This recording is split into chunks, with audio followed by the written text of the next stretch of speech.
One reason people dismiss the possibility that the September 11th attack was a government operation is that they cannot believe everybody in the U.S. government would remain silent about such an incredible crime. A woman named Kay Griggs, the second wife of Marine Corps Colonel George Griggs, can help us understand why everybody is silent. Her information about the U.S. government comes from her husband, her personal observations, her husband's diary, and people she met.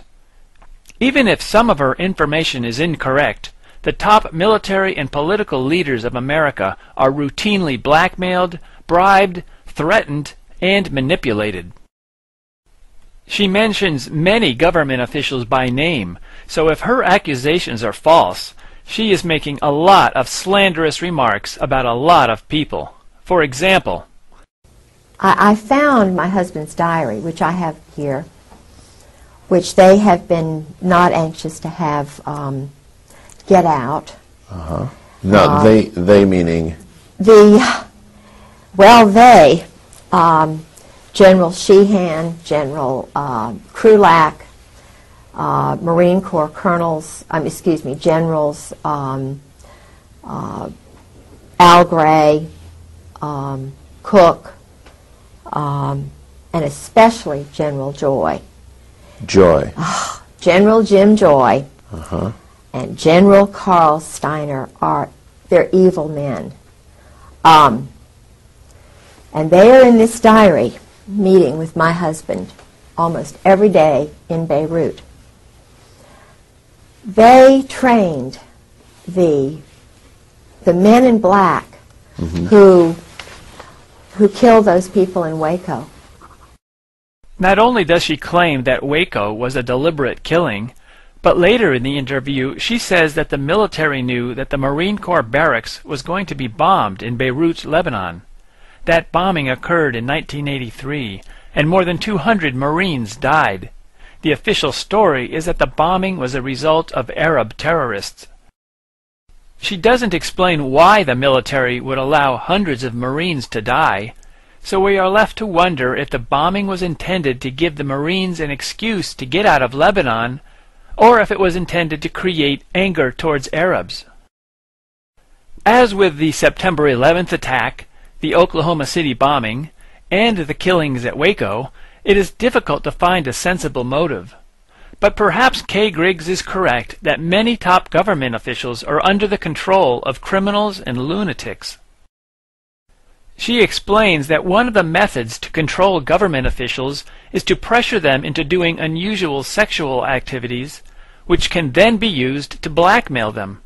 She believes that some universities have special fraternities for this purpose. For example, Princeton University has a fraternity called Cap and Gowns, which her husband belonged to. Yale University has a fraternity called Skull and Bones. Supposedly, President Bush and John Kerry were members of that fraternity. To most people, and to some of its members, these fraternities are meaningless organizations. But she believes some of them are used as recruitment centers for government officials. George got into Cap and Gown, which is the same kind of fraternity. I mean, it's an eating club at Princeton for intelligence officers. It's Cap and Gown. Would they have anybody involved that wasn't intelligence-oriented? Football players and so forth. But I have a feeling that Cap and Gown has a lot of intelligence officers and boys who may have been raped. Of course, they'd never talk about it. Right. But I know that the initiation is, they get very drunk, and even in the Marine Corps they do that. It's called dining in. They have the shellback ceremony. They do a lot of homosexual enticement. The boys are, when they come in, when they're new recruits, they strip them nude, they violate their personal parts. There's a lot of that is going on. What about even now? Tailhook? Yeah. Is there a connection? Yeah, sure, because the cream of the crop is doing this. they're having group sex parties. That was a Navy operation too, wasn't it? Yeah. She points out that tailhook has a double meaning. You know what tailhook means, don't you? No, what is tailhook? Uh-oh. I got a feeling. Yeah. Is it a homosexual reference? Yeah, sure. Really? Sure. Did you know that, Steve? Isn't it something? Yeah. And the average person on the street has no idea. Yeah. She accuses a Marine Corps general of being a cherry Marine. What I want to tell you about General Al Gray, my husband was the chief of staff for General Al Gray, who was the commandant of the Marine Corps. And I probably shouldn't say this on the tape, and you all can get rid of it, but he's a homosexual. Gray. Gray. Okay. He's what they call a cherry Marine. She then describes the initiation ceremonies in more detail and noticed that her husband is one of the sources of this information. I mean, if this really got out, that these guys are all inducted because they've got some kind of homosexual thing on them. Indoctrination. I mean, or induction. They have to do that. Yeah. They do that. Yeah. In a coffin. And it's even now coming into the military totally. The chiefs do that.